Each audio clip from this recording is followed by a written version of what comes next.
Larry Ellison, the co-founder of Oracle Corporation, transformed a modest software startup into a global tech powerhouse. His journey from a college dropout to one of the world's wealthiest individuals is marked by ambition, innovation, and a penchant for luxury. This video explores the opulent lifestyle of Larry Ellison, delving into his residences, hobbies, and philanthropic endeavors. Larry Ellison didn't grow up surrounded by luxury. He was born in 1944 in the Bronx and raised by his aunt and uncle on the south side of Chicago. His early years weren't glamorous. His adoptive father worked for the government and reportedly believed Ellison wouldn't amount to much. That attitude only pushed him further. He dropped out of college twice, first from the University of Illinois, then from the University of Chicago. It wasn't school that lit him up, it was programming. In the mid-1970s, Ellison moved to California and worked for a few tech firms, including one called Ampex. There, he got involved in building a database for the CIA, which he later claimed inspired the idea behind Oracle. In 1977, he and two colleagues scrapped together $2,000 to start software development laboratories. That small company eventually became Oracle Corporation. Oracle didn't shoot to the top overnight. It spent years selling database software to companies trying to manage growing stacks of information. Ellison knew the value of data before most executives did. When IBM's own software was slow to market, Oracle stepped in with a solution that companies could actually use. That opened the door to huge government contracts and corporate deals. Ellison wasn't shy, he ran Oracle with intensity and built a reputation for being aggressive in business, especially when competing with rivals like SAP and Microsoft. But he also understood where tech was going. Long before cloud computing became the norm, he pushed Oracle toward online services and large-scale integration. It wasn't always smooth. Oracle has had layoffs, lawsuits, and PR problems, but under Ellison's leadership, it became one of the world's most important software companies. By the time he stepped down as CEO in 2014, Ellison was already one of the richest men in the world. But his story didn't follow the straight line that people often expect from tech billionaires. He didn't start in a garage with a dream and a perfect plan. He started without much at all, just the kind of drive that doesn't go away after the first setback. That's what turned Oracle from a side project into a global giant, and Ellison from a college dropout into a name that still shapes Silicon Valley. Larry Ellison doesn't just collect houses, he collects entire landscapes. His real estate portfolio is one of the most extensive among billionaires, and what makes it stand out isn't just the price tags, but the scale and purpose behind each purchase. In Woodside, California, he built a Japanese-inspired estate that cost around $70 million to develop. It's not a typical Silicon Valley mansion. It features a man-made lake, a tea house, and authentic materials imported from Japan. The layout was designed to mirror 16th century architecture, complete with gardens that change colors with the seasons. It's quiet, controlled, and deliberate, much like how Ellison built Oracle. But that estate barely scratches the surface. In 2012, he made a move that surprised even seasoned investors. He bought nearly 98% of the Hawaiian island of Lanai. The deal reportedly cost around $300 million and included not only land but also hotels, homes, and utility services. It wasn't just a rich man's playground. Ellison poured money into rebuilding the local economy. He upgraded infrastructure, reopened the Four Seasons resorts with a focus on sustainability, and invested in renewable energy and hydroponic farming on the island. The plan wasn't just to preserve Lanai's beauty, it was to make it function better for residents, while showing what a fully self-sustained luxury environment could look like. Then there's his place in Newport, Rhode Island, a historic mansion originally built in the early 1990s, now fully restored. Add in multiple homes in Malibu and Ellison's real estate footprint starts looking more like a portfolio of museums, private sanctuaries and testbeds for his interests in design, architecture, and green technology. What ties all these properties together is how intentional they are. None of them are random buys, they're all deeply connected to Ellison's personal taste. Whether that's his obsession with Japanese culture, his commitment to eco-efficiency, or his tendency to go all in when he believes in a project. Beyond land, Ellison's interests extend to the seas and skies. Larry Ellison doesn't exactly live a low-key life. His love for luxury and performance shows up in how he moves, from the water to the skies to the road. One of his most notable toys is Musashi, a super yacht named after the famous Japanese samurai. The yacht stretches 88 meters and was custom built by Fate Ship, a Dutch shipyard known for making some of the most exclusive vessels on the planet. It's not just a floating mansion, it's a full lifestyle at sea. There's a spa, a gym, a movie theater, and interiors that feel more like a 5-star hotel than a boat. When Ellison isn't on water, he's often in the air. His Gulfstream G650 is one of the fastest, longest-range private jets you can own. It's the kind of aircraft built for people who want to skip the hassle of commercial travel and get anywhere on their own schedule.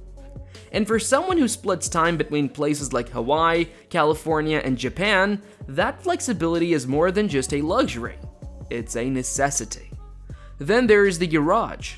Ellison has always been into cars, and not just for looks. He's known to own a McLaren F1, one of the rarest and most iconic supercars ever made.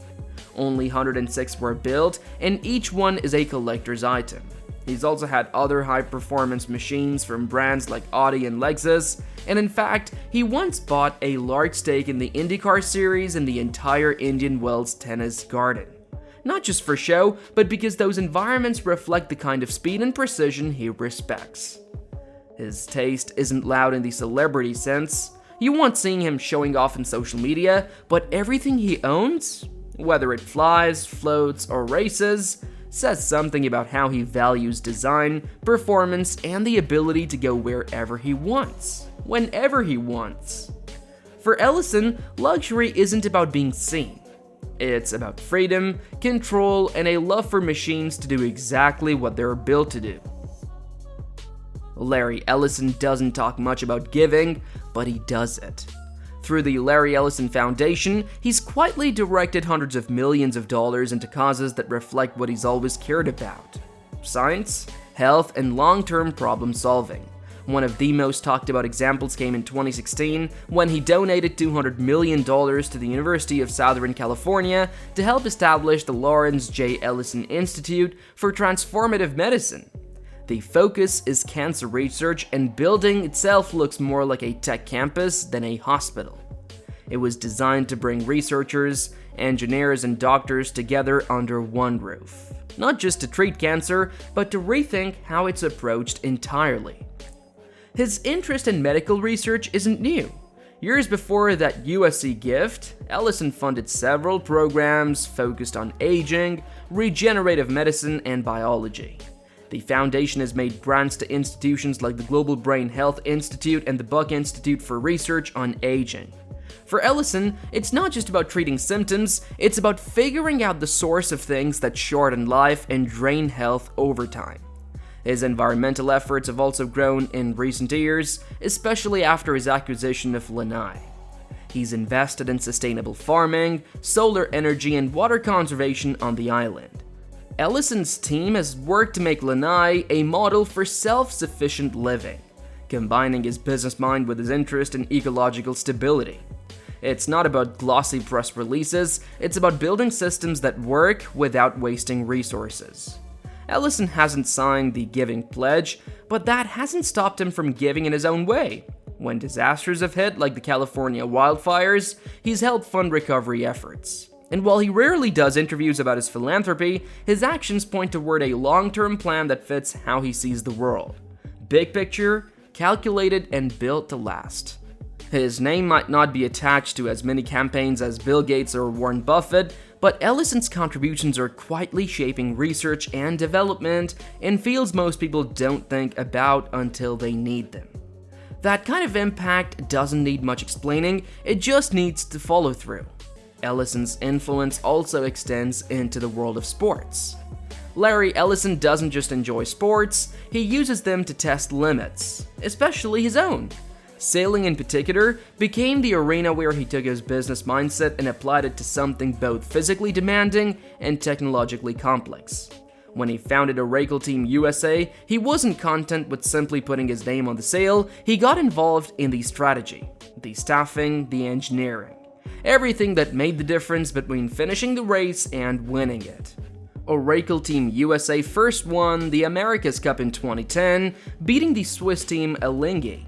It was a huge deal, not just because it broke Alinghi's hold on the trophy, but because it marked a shift in how seriously the US approached the race. For Ellison, it wasn't about bringing a title home, it was about building a machine that worked on every level, from the sailors on deck to the software running the boat's systems. These weren't old-school wooden ships, they were high-speed carbon fiber machines built to fly across the water on hydrofoils. Winning meant more than just sailing well.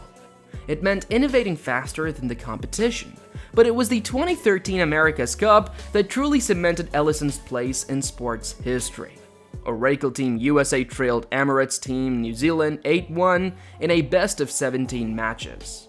Most teams would have been mentally out of it by then, already preparing for the press conference, but Ellison and his crew refused to give up. They made tactical changes, technical upgrades, and pushed the boat and the crew to the limit.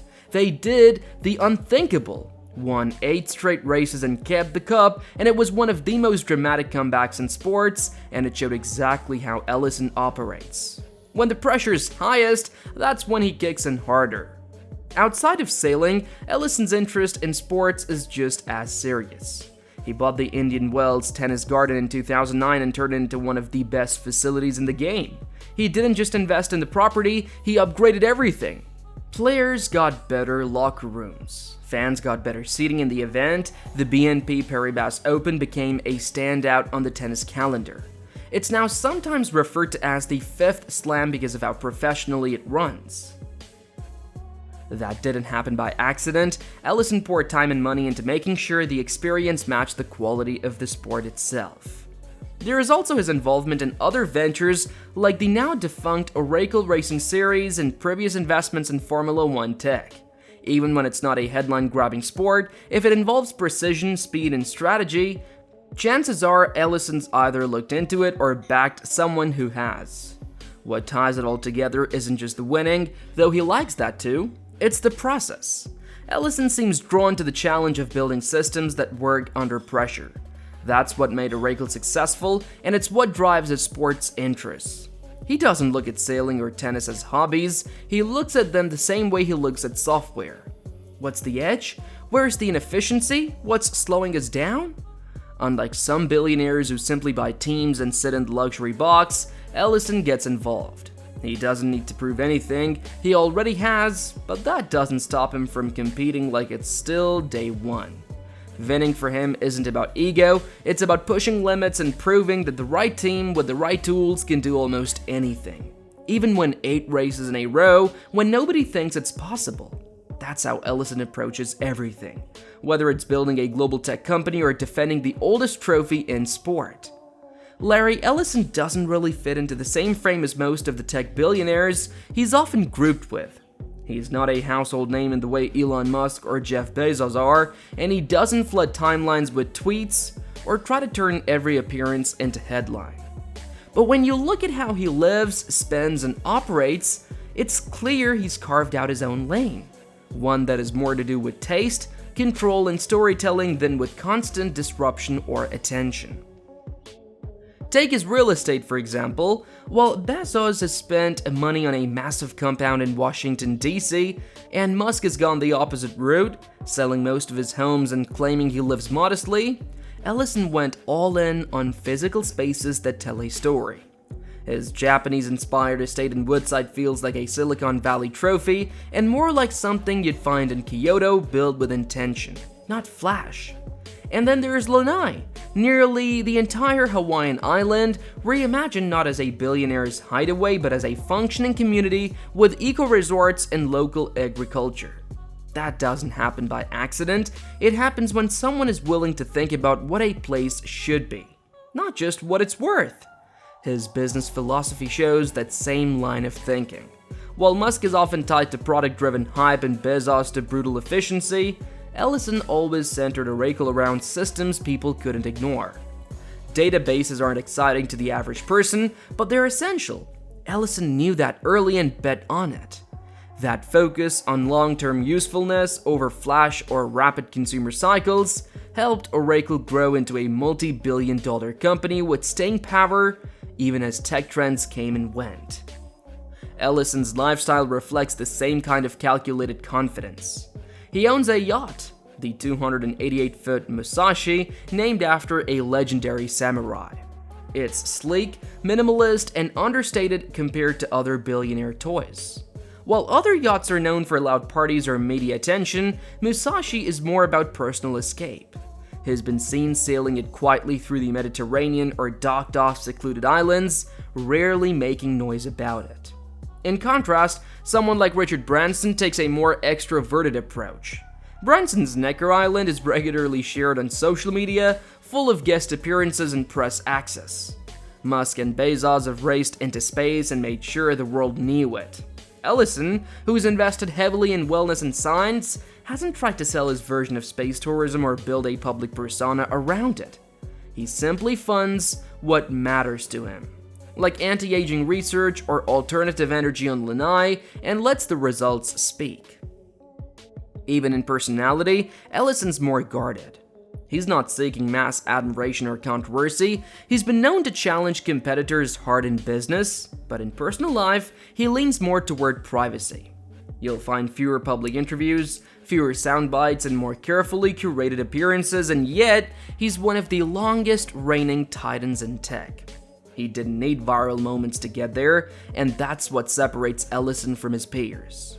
His version of wealth isn't about being seen all the time, it's about building things that last, keeping control and staying out of the chaos. It's a lifestyle rooted not in trends but in staying power. The planes, properties, and personal choices are all real, but they're not the point. They're just the quiet results of a man who built his empire without ever needing to be loud. As we reflect on Ellison's journey, his legacy continues to evolve. How does Larry Ellison's lifestyle reflect his journey from humble beginnings to tech magnate? Leave your thoughts in the comments.